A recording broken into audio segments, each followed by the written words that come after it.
제가 봉독해서 올려드리겠습니다.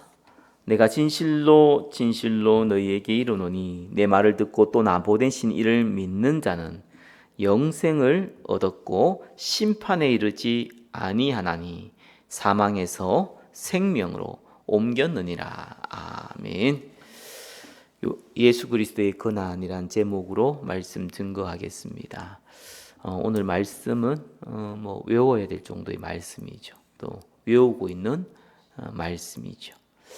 내 말을 듣고 나 보내신 이를 믿는 자는 영생을 얻었다. 과거형이죠. 얻었고 심판에 이르지 아니하나니 미래형입니다. 사망에서 생명으로 옮겼느니라. 과거형입니다. 저와 여러분들은 이미 영생을 얻었고 심판을 받지 않고 생명을 얻었습니다. 그 축복 가운데 오늘 예수님이 이걸 설명을 하고 싶은 거예요.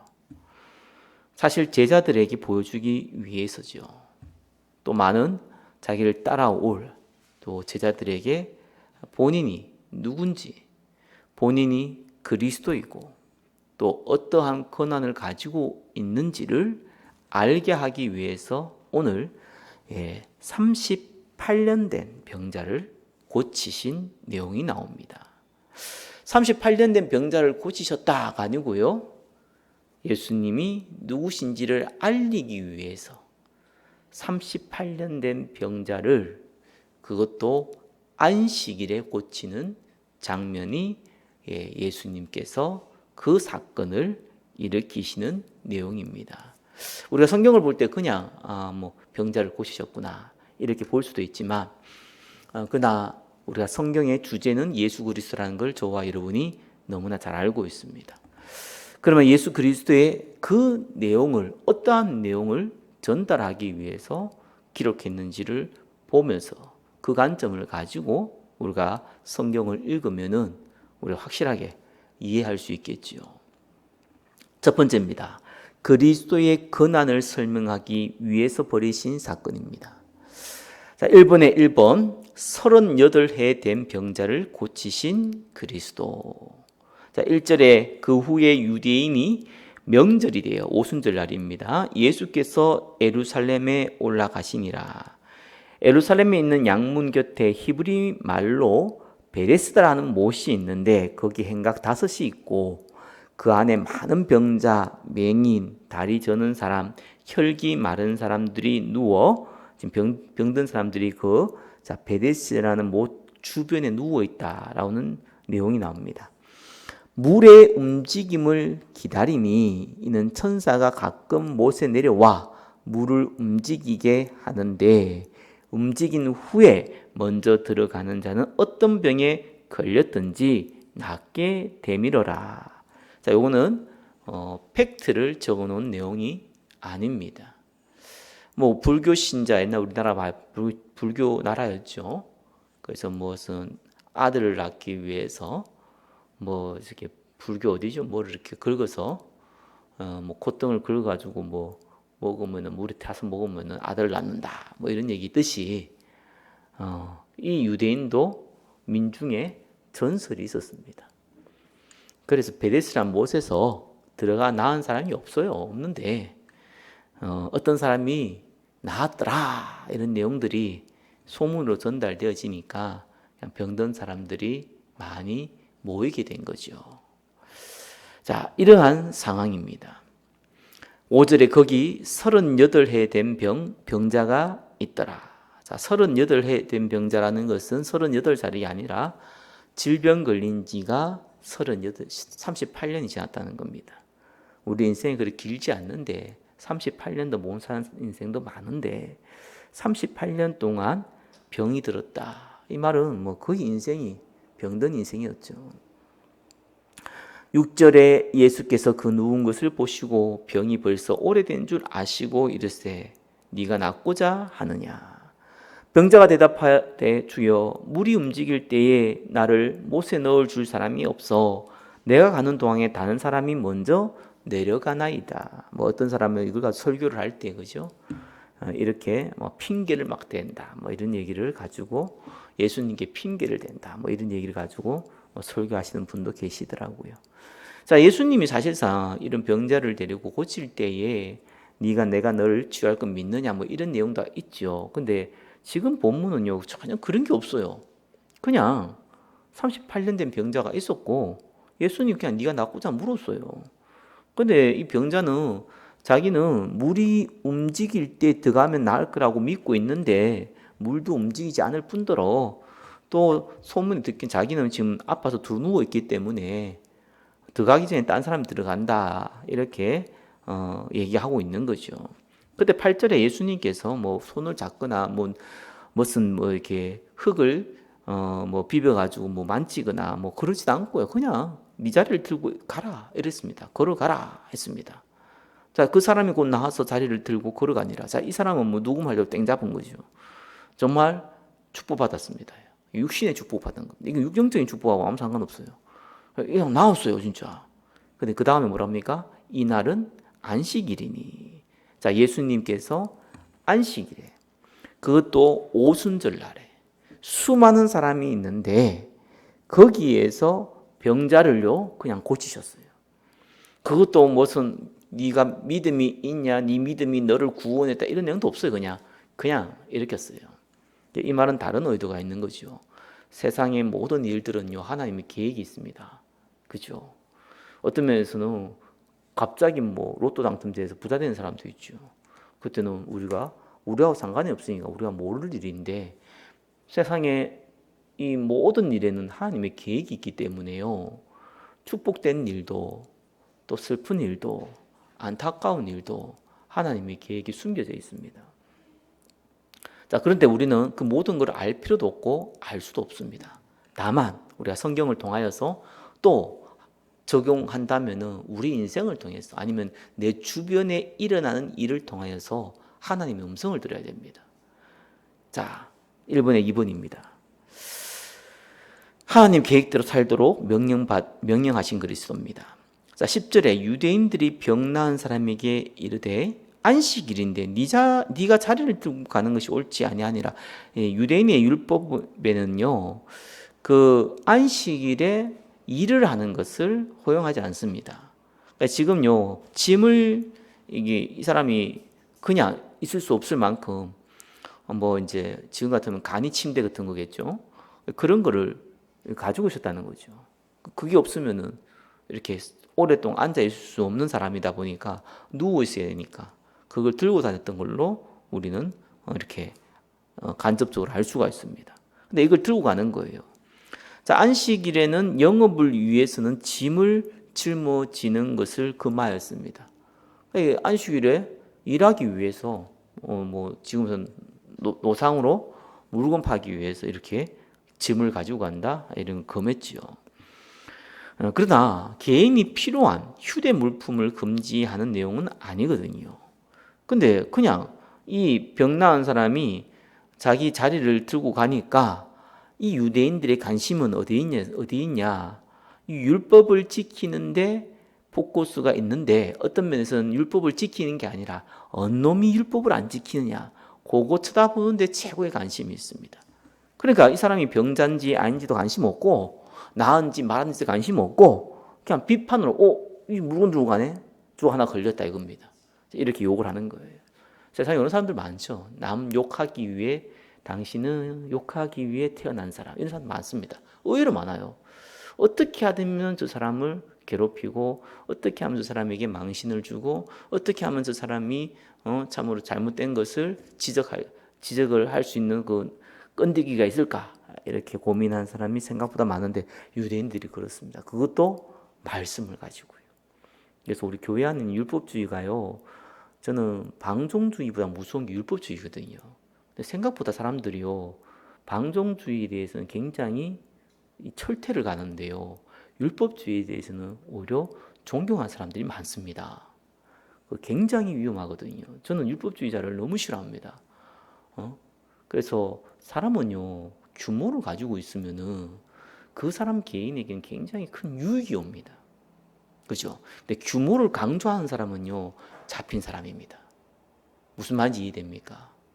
내가 하나님의 은혜로 복음을 위해서 내가 규모를 갖추게 되면은요, 그 사람은 많은 축복을 받습니다. 그런데 본인이 남이 규모를 안 갖춘 거에 대해서 열받아 하는 사람 있잖아요. 여러분들이 그렇잖아요. 저도 그렇고. 그거는요, 본인한테 굉장히 큰 질병입니다. 그래, 규모가 없는 사람을 보고 우리는요, 안타까워하거나 아니면은 규모가 없는 사람을 보고 반대로 참 내가 참 축복받았구나 이렇게 생각해 정상이잖아요. 근데 규모가 없는 사람 보고 정죄를 하고요, 판단을 하고요, 비판을 하는 사람은요, 물론 그 사람이 나에게 상처를 주고 아픔을 주면은 뭐 욕하기 위해 한 건더기로 이제 그렇게 얘기는 할 수 있겠지만, 그러나 실제적으로 그 자체를 주고 그 사람 잘 알지도 못하면서 관계도 없고 그 사람 상처를 받고 주고 한 적도 없는데 그냥 그 자체를 가지고 비판하는 사람들이 의외로 많습니다. 교회 안에는요. 예, 그 사람들은 굉장히 좀 다르게 표현하면요, 정말 슬픈 인생이에요. 안타까운 인생이고 어쩌면은 방종한 사람보다 더 불쌍한 인생입니다. 방종하는 사람은요, 육신의 것이지만 즐기기라도 하잖아요. 그죠? 딴 사람 볼 때는 기분 나쁘지 몰라도 본인한테는 육신적으로 즐기기도 하거든요. 근데 이 율법주의는 본인 못 즐깁니다. 본인도 고통입니다. 그리고 남을 정죄하면서요, 남도 고통을 줍니다. 그래서 저는 저가 아니고 사실 성경에 다 나와 있습니다. 그죠?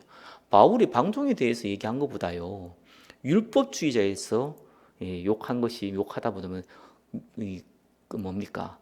경고한 것이요, 뭐 10배 이상 많습니다. 그래서 네가 다른 복음을 전하면 천사를 할지라도 저주를 받는다 그랬잖아요. 그때 그 다른 복음이 뭡니까? 예수도 믿고 율법도 지켜야지만 구원받는다.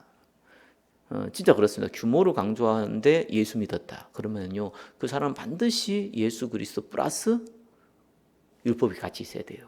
그래야지만 구원받는다고 생각을 합니다. 꼭 그게 아니라고 하더라도 그래도 저 사람은 규모가 없으면은 지옥 갈 거다. 아니면은 예수 믿는 거 아니다. 행함이 없는 믿음은 죽은 믿음이다. 여기서부터 시작이 돼가지고 그거를 어디로 연결하냐? 구원으로 연결합니다. 그 사람이 사실상 저주받은 사람입니다. 불쌍한 사람이에요. 유대인들이 지금 그 상황에 지금 처해 있는 겁니다. 지금 뭐 기적으로, 표적과 기적으로 예수님이 지금 병을 고치셨잖아요. 그죠? 그런데 유대인들의 관점은 뭐가 있습니까? 감히 안식일날 짐을 가지고 움직인다. 저 나쁜 놈. 이래 된 겁니다.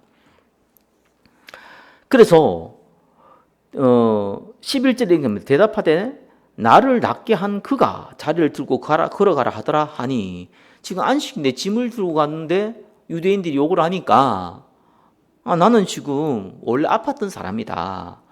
근데 나를 누가 낫게 했다. 짐을 들고 가라. 내 자리를 들고 걸어가라 했다. 그래서 내가 가는 중이다. 이렇게 얘기한 거예요. 12절에 그들이 묻되 너에게 자리를 들고 걸어가라 한 사람이 누구냐 하네. 지금 묻는 게 무슨 웃기죠.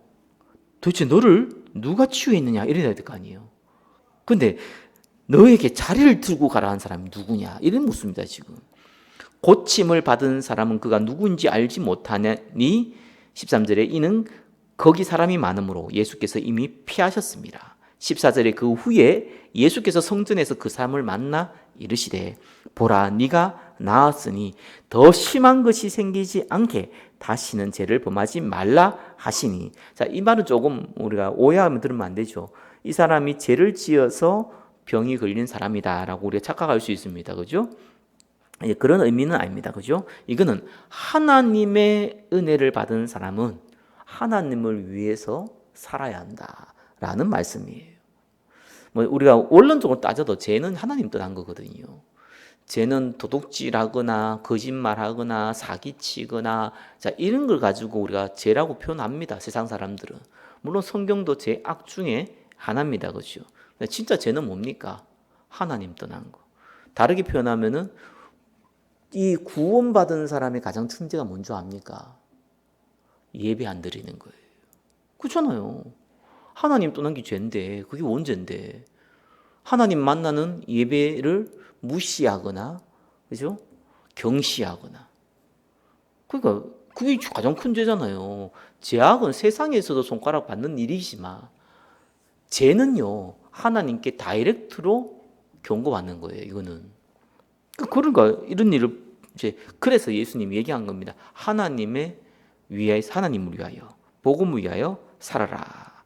고린도 후서 6장 1절에 우리가 하나님과 함께 일하는 자로서 너희를 권하노니 하나님의 은혜를 헛되이 받지 말라.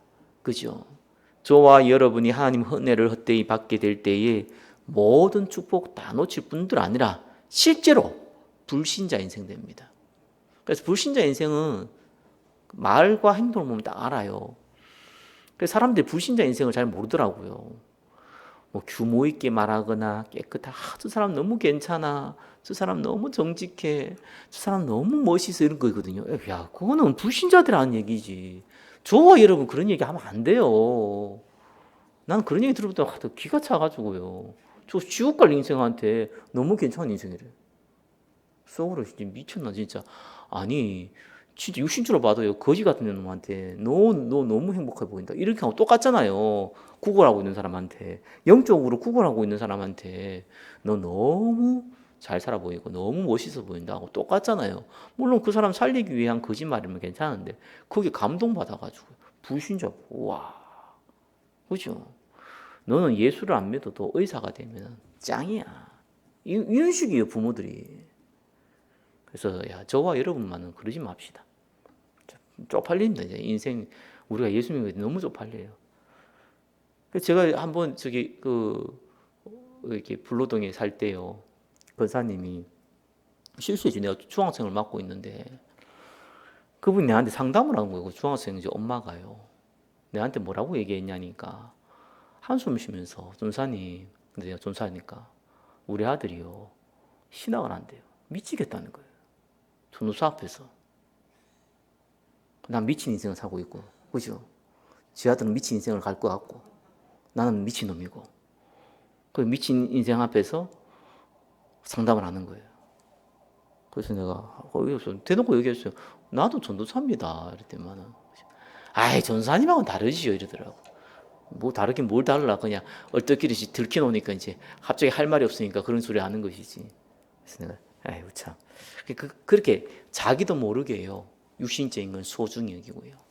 영적인 것을 무시하는 말들이 나옵니다. 그게 이제 망한 인생인 거예요. 자, 15절에 그 사람이 유대인들에게 가서 자기를 고친 이는 예수라니라. 자, 1번에 3번입니다. 그리스도를 죽이려고 한 유대인.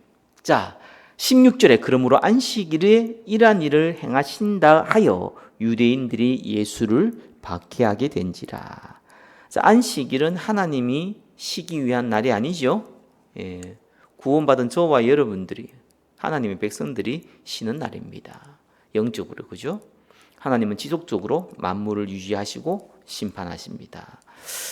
자, 이 유대인들은요, 그것 때문에 병을 고쳤다, 뭐 치유했다 이런 데는 관심 없고, 이 사람이 복음 전했다, 전도했다 이런 데는 관심이 없고, 이 사람이 주일날 과자 사 먹었다, 이 사람이 혹 실수해서 무슨 욕을 했다, 아니 이 사람이 실수해서 아니 뭐 실수하고 하는 이 사람의 습관이 좀 나쁜 습관이 있다, 그걸로 죽이려고 합니다. 이게 유대인이요, 이게 오늘날 율법주의자들입니다. 17절에 예수께서 그들에게 이르시되 내 아버지께서 이제까지 일하시니 나도 일한다 하시매. 좀 전에 얘기했죠. 이 안식일에는 하나님은 일을 하세요.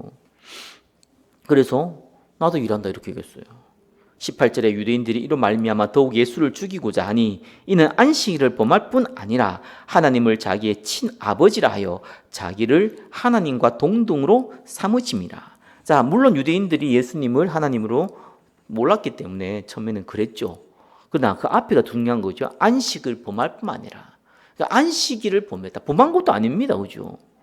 안식일은 뭘 범했습니까? 병자를 고쳤다는 게 안식일 범했다는 거잖아요. 이래가지고 예수를 죽이려고 한 겁니다. 그래서 율법주의, 방종주의자는요, 본인이 부끄러워하지 않다고 하더라도요, 굳이 어떤 면에서는 나를 이 뭡니까? 정죄하진 않아요. 근데 이 율법주의자들은요, 정죄를 합니다. 그래서 죽이려고 하는 건 사실 율법주의자들입니다. 저와 여러분들이 율법이란 단어라고 뭐 성경에 나와 있는 이 율법도 율법이지만 규모를 강조하거나 또 우리가 삶을 강조하거나 이거는요 중요한 부분이에요. 그러나 그거에 대해서 교육하는 개념으로 또 하나님 말씀을 전달하는 개념으로 가르치고 선포하는 것은 당연히 있어야 될 일입니다. 그러나 그걸 행하지 않는다고 해서 판단하고 비판하면요, 저와 여러분들은 예수님이 독사의 새끼들아 했던 그 유대인을 향해서 했던 말씀을 저와 여러분에게 동일하게 행하고 있으십니다. 그죠? 우리 보고 독사의 새끼야 이러고 있다니까요, 하나님이. 왜요? 우리가 무슨 자격으로 판단을 합니까? 그 수많은 사람을 죽이고도요, 십자가에 달려서 예수님 한 분 앞에서 당신이 나를 기억해 달라고 기억했을 때, 그죠? 네가 오늘 나와 함께 낙원에 있으리라 했습니다. 수많은 바리새인들, 율법을 지켰던 수많은 뭐 나름대로 자칭 의인이라는 사람들은 다 지옥 갔는데 수많은 사람을 죽여가서 예수님 옆에서 실제로 강도라서 십자가에 못 박혔던 그 사람은 영원한 구원을 얻었어요. 우리는 생명을 소중히 여기게 됩니다. 그죠? 나머지는 우리가 판단할 수도 없습니다. 자, 두 번째입니다. 이 사건을 딱 벌이고 나서요. 어떤 면에서 38해 된 병자를 고치신 이유는 이 사람을 살리기 위한 목적이라기보다 당연히 이 사람에게는 그 축복을 얻었죠. 그러나 중요한 것은 예수님께서 제자들에게 내가 누구냐, 내가 어떤 권한을 갖고 있냐 설명하기 위해서 이 사건을 벌였습니다. 왜요? 지금 예수님을 죽이려고 막 선동이 일어난 겁니다. 그 상황을 제자들이 잘 봤고 위압감을 느꼈겠지요. 이때 예수님이 설명합니다. 19절입니다. 이번에 1번 본인이 하나님이 보내신 그리스도임을 딱 선포를 하죠. 이 사건을 딱 벌이시고 나서 선포를 해요.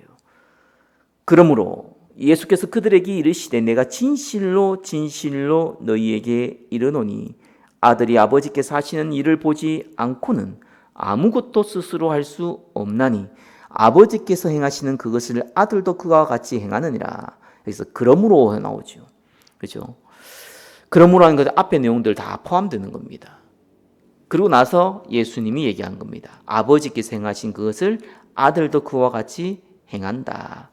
이거는 하나님이 하시는 일을 모방해서 따라한다 그 말이 아니라 예수 그리스도 안에서 하나님이 하나님의 일을 행하고 계신다라는 것을 대놓고 이제 설명한 겁니다. 본인이 바로 하나님의 아들 그리스도다라는 것을 제자들에게 설명한 거죠. 20절에 아버지께서 아들을 사랑하사 자기가 행하시는 것을 다 아들에게 보이시고 또 그보다 더 큰 일을 보이사 너희로 놀랍게 여기게 하시리라. 더 큰 일이 뭡니까? 지금 병자 고쳤잖아요. 더 큰 일은요, 부활이죠. 죽은 자를 살리는 겁니다. 놀랍게 여기게 하시리라. 미래형이죠. 자, 그러면서 이제 본격적으로 설명합니다. 그리스도가 어떤 권한이 있냐? 죽은 자를 살리는 부활의 권능이 있다. 그죠? 또 죽은 자를 심판할 권한이 있다. 그리고 영원한 영생 구원을 줄 권한이 예수 그리스도께 있다. 그 얘기입니다. 21절에 아버지께서 죽은 자들을 일으켜 살리신 같이 아들도 자기의 원하는 자들을 살리시느니라. 부활이죠. 예수님에게는 이 권한이 있습니다. 저와 여러분들은 영원한 죽지도 않지만, 그죠? 육신적으로 죽죠. 그러나 영원히 죽지도 않지만 지옥 갈 일도 없고요. 심판도 피하고요. 영원한 부활 가운데 우리는 거하게 될 겁니다. 기대하시기 바랍니다. 그래서 어떤 면에서는 장로교의 좀 단점 중에 하나가요. 특별히 한국 장로교의 좀 단점이죠. 한국만 해당되는 겁니다. 워낙 이단들이 이상한 얘기를 많이 해가지고요. 예수님의 재림 그리고 부활에 대해서요 너무 무관심해요. 너무 관심이 없어요. 미래형이죠. 그러다 보니까 너무 관심이 없어요. 뭐 죽고 날 일인데 이런 얘기 하잖아요. 근데 바울은 그걸 고대한다 그랬어요. 기대한다 그랬어요. 예수님의 재림을 기대하고요. 본인이 부활할 걸 기대했어요. 그거는 그냥 형이상학적으로 편지에 쓰기 위해서 적은 내용이 아니라 실제로 기대했어요. 저와 여러분이 맛있는 거 하나 먹기 위해서도 그 기대감이 있잖아요. 사랑하는 사람을 만나거나 친한 사람을 만나거나 오랜만에 친구를 만나더라도요. 그 기대감을 가지고 만나잖아요. 그렇죠? 그 기대감이 있어야 되는 거예요. 한국 교회가 언제부턴가 이게 없어졌어요. 그래서 90년대까지 있었던 걸로 내가 기억하거든요. 그래서 이 마라나타라는 단어, 주여 오시옵소서 이거 가지고 찬양도 참 많이 했잖아요. 요즘 그런 찬양 보기가 힘들어요. 내가 아직 기억나는 것이 하도 안 불러가지고 기억도 잘 안 나요. 그죠? 보라 그날이 곧 다가오리라. 생명의 주 뭐였지? 다음도 까먹었네. 하도 안 불러놓으니까. 보라 그날이 곧 다가오리라. 이런 이제 이게 마라나타 노래인데 이런 찬양들이요 거의 다 사라져 버렸어요. 슬픈 일입니다. 우리는 진짜로 부활합니다. 그죠? 우리 가슴이 뛰어야 되는데 별로 안 뛰잖아요. 그죠? 뭐 그렇다 치다 뭐 우짜라고 뭐 이제 이런 건데. 자, 22절에 아버지께서도 아무도 심판하지 아니하시고 심판을 다 아들에게 맡기셨으니 심판의 권한이 있는 거예요. 저와 여러분은 한 번 죽는 것은 정하신 것이요 이후에는 심판이 있으리라. 어쩌면 우리가 좀 좋은 시대를 살았어요. 그래서 우리나라 사람들 중에 거의 그래도 7, 80%는요 경찰서 한 번 안 가봤어요. 좋은 시대를 살았다는 거예요. 그죠? 옛날에는 심심하면은 뭐 일제는 그랬잖아요. 뭐 순사라 그러잖아요. 그죠? 거기에 대한 두려움이 있어요. 뭐 60년대, 70년대에도 군사 정권만 하더라도요. 그다음 좀 지성인들, 깨어있는 대학생들이요. 뭐 이제 데모하실 때 얘들은요 경찰서라는 것을 쉽게 이 위험한 거, 무서운 거, 뭐 실제로 동료들이 잡혀가고 이런 것들을 실제로 봤기 때문에 거기에 대한 두려움이 있어요. 우리가 이 두려움이 너무 없거든요. 왜냐하면 그런 시대에 안 살다 보니까. 지금 수많은 나라에서는요 언제 어떻게 될지 모르는 그런 위협 가운데 사는 나라가 엄청 많습니다. 그러다 보니까 여기에 대한 느낌이 좀 달라요. 심판에 대한. 왜냐하면은 잡혀가면은 공의로운 심판이 아니잖아, 그죠? 그러니까 이 심판에 대한 두려움이 굉장히 많습니다. 근데 우리는 좀 그런 두려움이 없어요. 저도 솔직히 경찰서를 가본 적이 없어요. 경찰서는 정말 드라마에서만 봤어요. 한 번도 안 가봤어요. 내가 50년이 살면서 경찰서 한 번 안 가봤어요. 그래서 나도 참 갈 일이 없어서 참 감사한 일이긴 한데 딱 한 번 가봤다. 옛날에 그 뭐죠? 그때 시민 여권 만들 때 미국 여권 만들 때 범죄 이력 조사 이런 거 있더라고요. 그걸 떼가지고 가야 돼요. 그걸 떼가실 때 갈 때 이제 경찰서 가니까 그걸 떼주더라고요. 뭐 그건 뭐 기억이 나는데 아무튼 참 우리는 심판을 피했습니다. 23절에 이는 모든 사람으로 아버지를 공경하는 것 같이 아들을 공경하게 하려 하심이라. 아들을 공경하지 아니하는 자는 그를 보내신 아버지도 공경하지 아니하느니라. 내가 진실로 진실로 너희에게 이르노니 내 말을 듣고 또 나 보내신 이를 믿는 자는 영생을 얻었고 24절 우리 오늘 읽었던 말씀이죠. 심판에 이르지 아니하나니 사망에서 생명으로 옮겼느니라. 구원받습니다. 그래서 우리는 전도할 때 진짜 기회 되면은요 빨리빨리 얘기해 줘야 돼요. 저는 이제 뭐 전도를 많이 한 것도 아니지만 항상 기억하는 것이 관계 전도는 시간이 좀 걸립니다. 특별히 관계 전도 가면 제가 말하는 관계 전도는요 주로 가족입니다. 가면요 시간이 좀 걸릴 수도 있고요. 물론 우리 가족은 다 있습니다. 그런 사람들 뭐 또 다른 얘기겠지만, 그다음 뭐 직장 동료 아니면은 뭐 이렇게 아는 사람들 있잖아요. 그중에 불신자들 사실 전도하기 어렵습니다. 그렇게 전도하기도 하나님 계획도 아니고요. 성경에 봤을 때 성경의 그 전도는요 가족 전도 아니면은요 진짜 무용고 전도입니다. 근데 무용고 전도는 어떤 면에서는 어렵지만 쉬워요. 왜냐하면은 누가 알지도 못하는 사람에게 복음을 들어가지고 예수 믿겠습니까? 그건 돼 있다니까요. 그래서 쉬운 거예요. 왜냐하면 흑백이 너무 분명해요. 복음을 기회 되면 전하면은요 받는 사람과 안 받는 사람의 반응이 너무 확실해 버리거든요. 그러니까 그냥 던져보면 알잖아요. 관심 없으면 안 받는 거죠. 관심 있으면 알아는 거예요. 이게 얼마나 쉬운 건지 몰라요. 다만 우리가 너무 어색하거나 좀 너무 이렇게 무대포로 하면은 스스로가 부담스러우니까 그런 부분을 조금 조심해야겠지만 다만 그래도 우리가 입 꾹 다물고 나는 기도합니다. 이런 식으로 해가지고 진짜 전도를 안 하는 사람들 많습니다. 그게 99% 그러잖아요, 그죠? 그때도 뭐 목사님 그때 뭐 얘기할 때 앞에서 뭐 딱 장로들을 다 앉아가지고 눈 딱 감면서 감고 하나님 말씀 듣는 것처럼 딱 이러고 있잖아요. 똑같은 거예요, 그죠? 거룩한 점은 혼자 다 해. 우리가 정말 복음 알고 있기 때문에 내가 기도하면서 하나님 붙인 사람은 이런 사람 난 많이 만나봤어요. 전도 한 명도 안 해요. 한 놈도 안 해, 한 명도. 진짜로. 아니 교회 들고 뭐 들고 오는 건 또 다른 얘기지만 아니 현장에서 한 증거도 없어.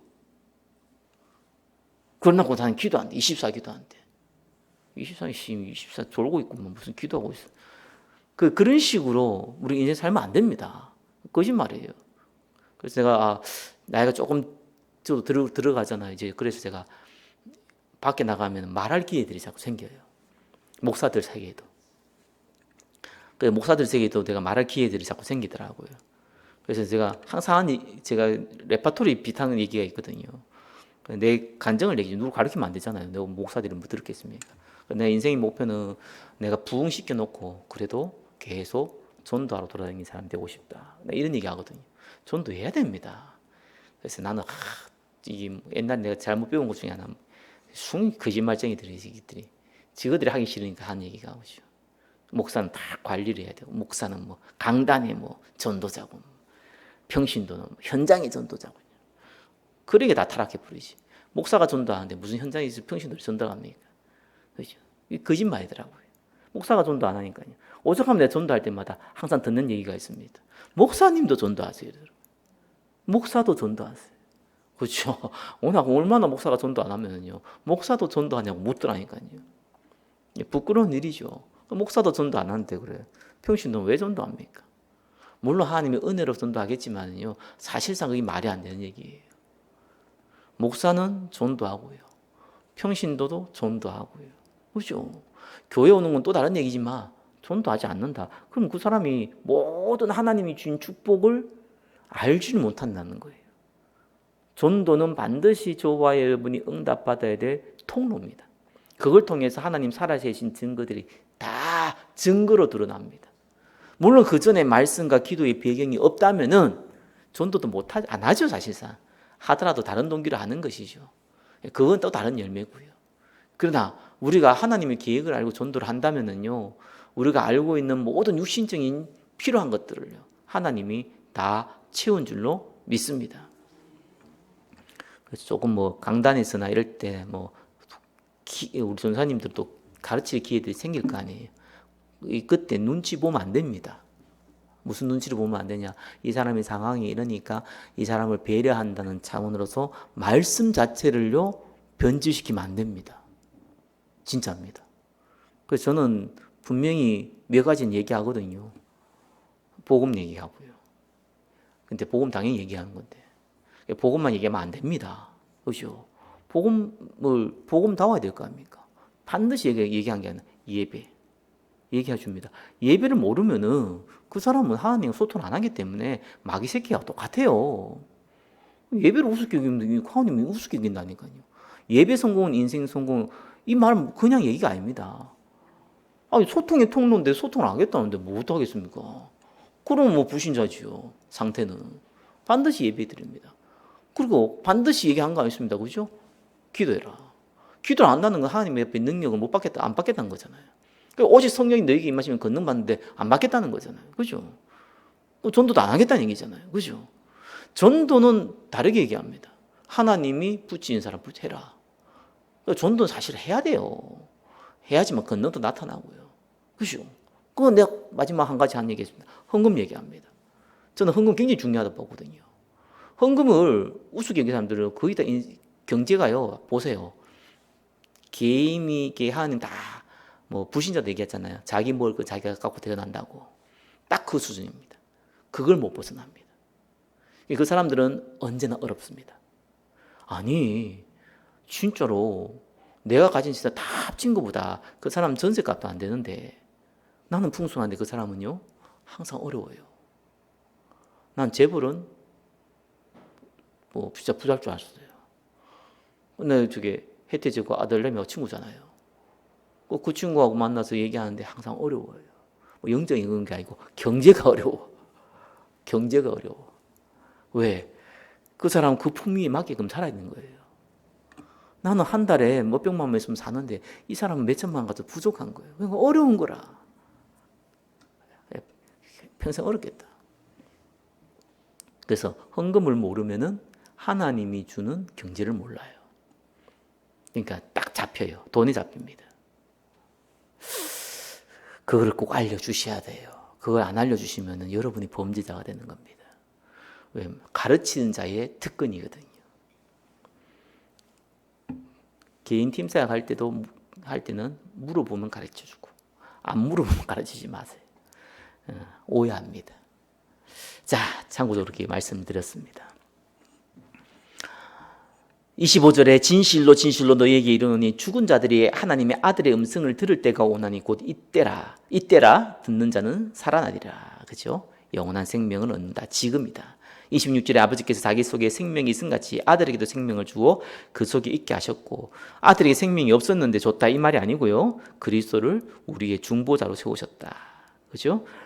하나님과 우리 사이에 중보자로 세워졌다 그 말입니다. 또 인자됨으로 말미암아 심판하는 권한을 주셨으니, 앞에 심판 동일하게 얘기하죠. 이를 놀랍게 여기지 말라. 무덤 속에 있는 자가 다 그의 음성을 들을 때가 오나니 재림시에 모든 사람이 부활한다는 거죠. 29절에 선한 일을 행하는 자, 그리스도를 믿는 자죠.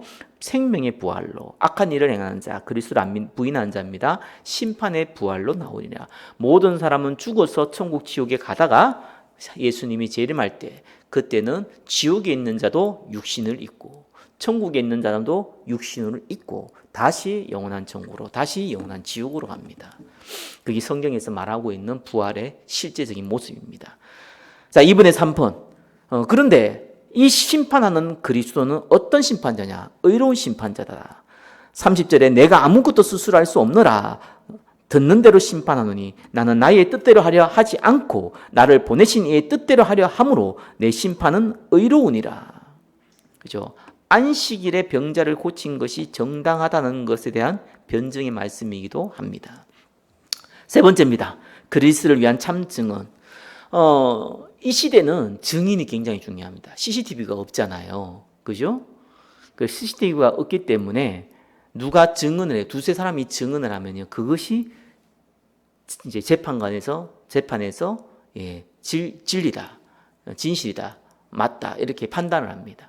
그래서 그때 당시에는 증거가 사람의 입을 통해서 전달하기 때문에 누가 이 사람을 증거하느냐, 이 사람이 누구냐라는 것을 얘기하는 것 자체가 그 사람의 위치와 사회적인 권위를 나타내기도 합니다.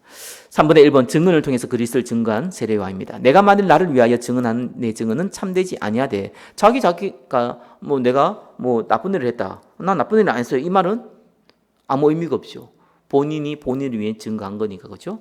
32절에 나를 위하여 증언한 이가 따로 있으니 하나님을 얘기하죠.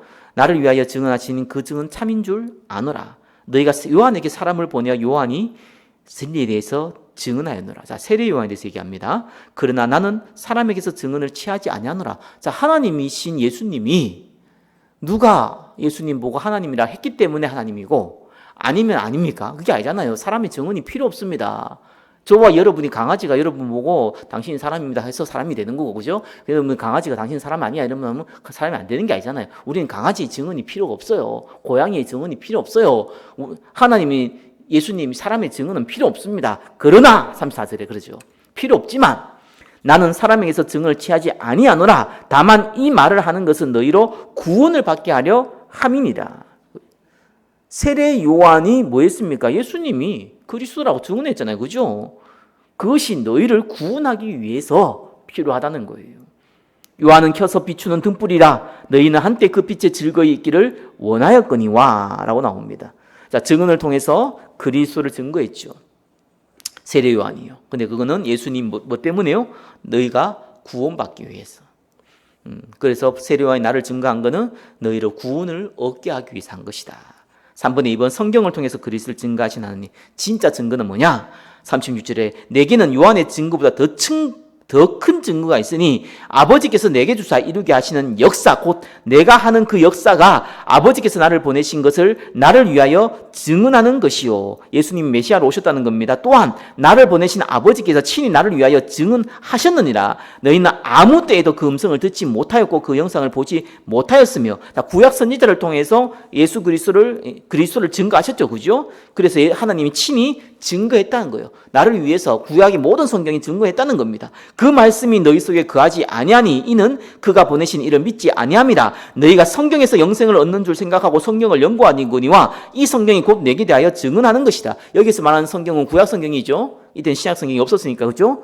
그 성경, 구약 성경이 바로 예수님을 증거하는 것이다. 바로 하나님께서 선지자를 통하여서 구약의 모든 성경을 바로 나인, 내 예수인, 이 그리스도를, 내가 그리스도라는 것을 증거한 내용이다라고 예수님이 본인이 참 그리스도인 것을 말씀하신 겁니다.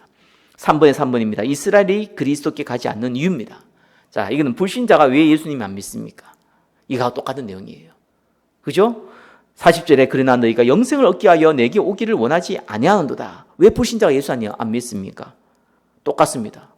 41절에 나는 사람에게서 영광을 취하지 아니하노라. 다만 하나님을 사랑하는 것이 너희 속에 없음을 알았노라.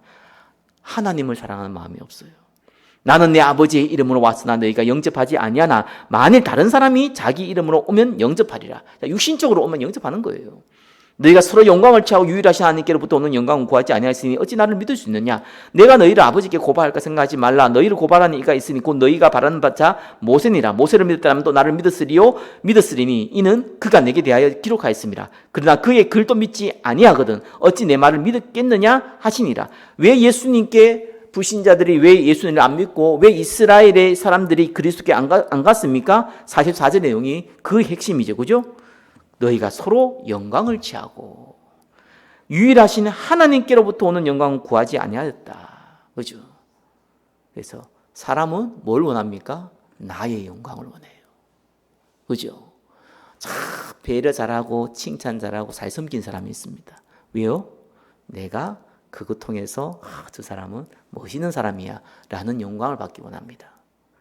그거 거짓말 아닙니다. 그렇게 본질이 그래요. 하나님 떠난 모든 사람은 무슨 영광을 구하느냐? 그 사람은 굉장히 겸손하다 그러는데 그 겸손을 통해서 영광 받고 싶은 거예요. 불신자 다 똑같습니다. 한 사람 내외가 없습니다. 이건 사람의 본질이에요. 본질이에요. 그건 저 사람은 원래 안 그래. 안 그렇습니다. 그건 성경을 너무 몰라서 인간을 몰라서 그런 거예요. 하나님 떠난 모든 사람은요 사단의 종이 되었고 하나님 떠난 모든 사람은요 사단이 스스로 하나님 되기를 원했듯이 인간에게 뭘 심어줬습니까? 네가 선악과를 먹는 그날에는 네가 하나님처럼 되리라. 네가 너의 영광을 구해라. 네가 스스로 하나님 될 수 있다. 요거를 싹 변질시켜놨어요. 결국은 다 자기 영광을 위해서 살아갑니다. 거기 불신자요. 거기 예수 안 믿는 이유예요. 그죠? 뭐 집에든 우리 집이 불교라서 뭐 아니면 내가 뭐 일이 바빠가지고 뭐 내가 또 뭐 마음이 좀 여유가 없어서 내가 예수 안 믿을 시간이 없고 교회 갈 시간이 없. 그거는 다르게 표현하는 거고요. 그래서 본인도 모르는 헛소리 하고 있는 거예요. 진짜는 뭡니까? 나는 나를 위해 살고 싶다. 하나님을 위해 살고 싶지 않고 나는 내 영광을 추구하고 싶다. 그죠? 사단에게 잡힌 자입니다. 그 사람이 너무 겸손하게 얘기를 하든지 신경질 내면서 얘기하든지 짜증 내면서 얘기하든지 울면서 얘기하든지 그죠? 아무 상관없어요. 그냥 마귀 자녀예요. 그리고 본인을 위해서 살 사람들입니다. 그래서 우리는 은혜가 필요한 거죠. 하나님이 어느 날 바꾸지 않으면 안 돼요. 그죠? 그건 진짜 하나님의 은혜입니다. 내가 예수 믿겠다는 건 다르게 표현하면요, 뭐 내가 내 스스로 살아갈 수 없습니다. 나는 다른 힘이 필요합니다. 이 말도 맞지만 엄밀하게 본질적으로는요, 나는 하나님의 영광을 위해서 살아가고 싶습니다. 그 말이거든요. 하나님의 은혜를 줘야 돼요. 그건 불가능한 거예요. 그죠? 하나님의 창조의 능력이 안 들어가면 불가능한 거예요. 그래서 전도가 쉬운 게 그겁니다. 왜? 창조의 능력을 하나님이 부은 그 사람을 찾기 때문에 쉬운 거예요. 왜 어렵습니까? 그 사람을 찾을 눈이 없는 거예요. 하나님 안 준 거죠. 어떤 면에서. 그죠? 그래서 우리 교회도 부흥도 마찬가지입니다. 제가 뭐 데리고 와라 이런 얘기도 하잖아요. 그죠? 와서 보라 그것도 얘기하고요. 다 합니다. 왜 그렇습니까? 그냥 상식선에서 사람들이 형이상학적인 거 이상한 걸 자꾸 배워가지고요.